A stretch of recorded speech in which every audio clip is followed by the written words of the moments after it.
ሰላም ጤና ይስጥልን። ዛሬ ስለ አይነት አንድ የስኳር ህመም እናያለን።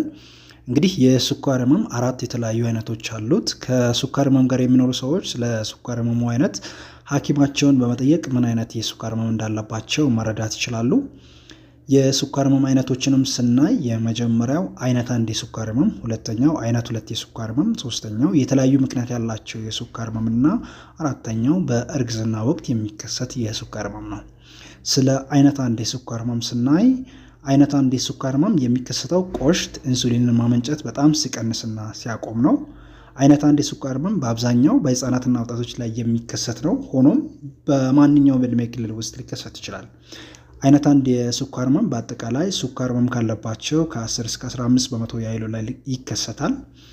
እንግዲህ የታመመው ቆሽት ኢንሱሊንን ስለማመነጭ የሚመነጨውን በቂ ስለማይሆን እስካሁን ባለው ተጨባጭ ሁኔታ ታካሚዎች እድሜ ልካቸውን ወይም በህይወት ዘመናቸው ሁሉ በየቀኑ ኢንሱሊንን መውሰድ ይገባቸዋል።